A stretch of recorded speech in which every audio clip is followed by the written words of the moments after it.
सुंदरपुर के एक छोटे से गांव में एक टुनटुनी नामित चिड़िया रहती थी और उसकी छोटी सी बेटी भी थी। टुनटुनी अपनी बेटी से बहुत प्यार करती थी।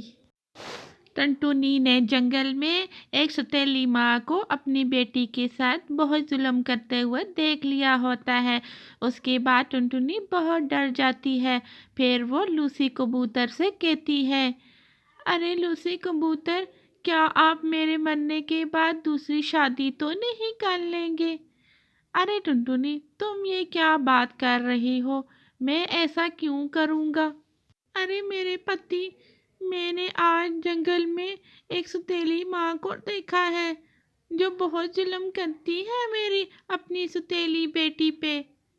अरे अरे टुनटुनी, तुम्हें तो वहम हो गया है, ऐसा कुछ भी नहीं है। अरे तुम्हें क्या होगा? तुम क्यों ऐसी फजूल बातें कर रही हो? हाँ, हम अपनी बेटी का मिलकर दोनों ख्याल रखेंगे। फिर तुम आज क्यों ऐसी बातें कर रही हो मायूसी वाली?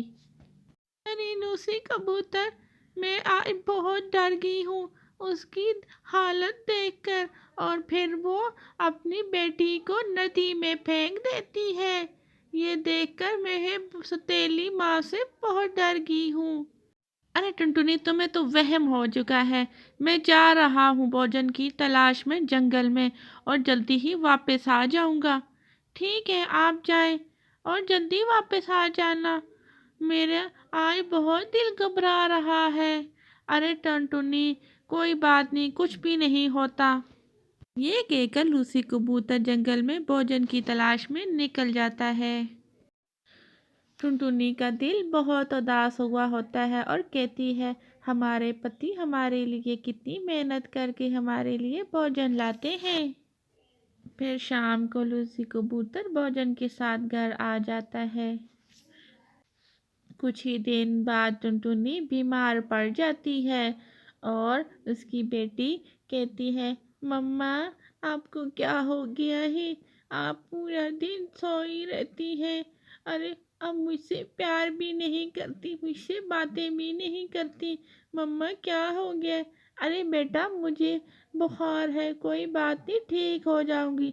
कुछ ही देर में टुनटुनी की मृत्यु हो जाती है। फिर टुनटुनी की मृत्यु के बाद कालू कौवा कबूतर से कहता है, अरे अरे तुम अकेले कैसे जिंदगी गुजारोगे? तुम्हारी तो छोटी सी बेटी भी है, तुम्हें तो शादी कर लेनी चाहिए।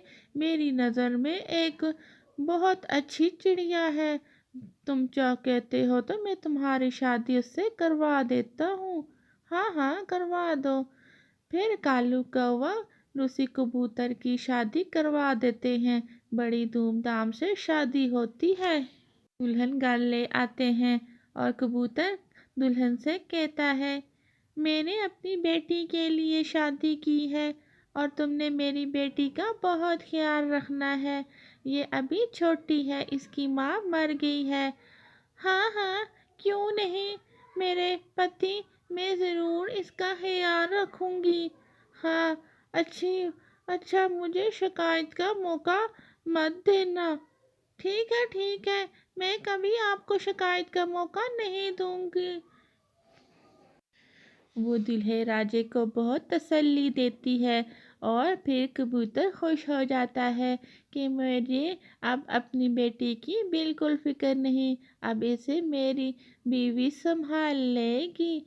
और कुछ ही दिन इसी तरह गुजर जाते हैं।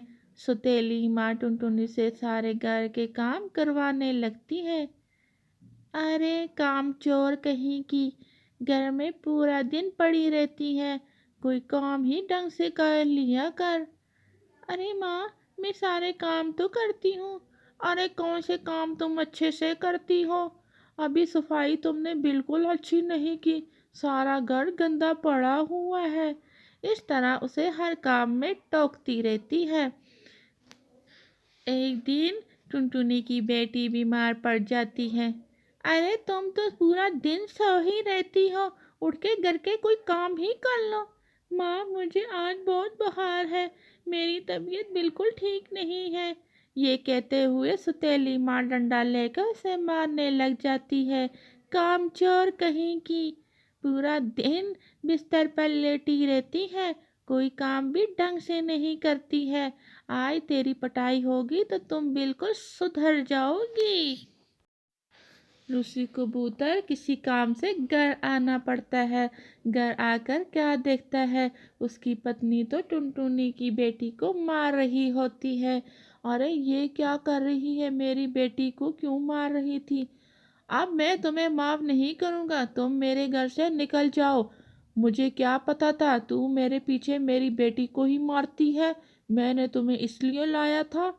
अरे मुझसे गलती होगी, मुझे माफ़ कर दो। आज के बाद मैं ऐसा नहीं करूँगी। निकल जाओ मेरे घर से। इस तरह लूसी कबूतर उसे घर से निकाल देता है। इस तरह लूसी कबूतर अपनी पत्नी को घर से निकालकर अपनी बेटी के साथ खुश रहने लग जाता है।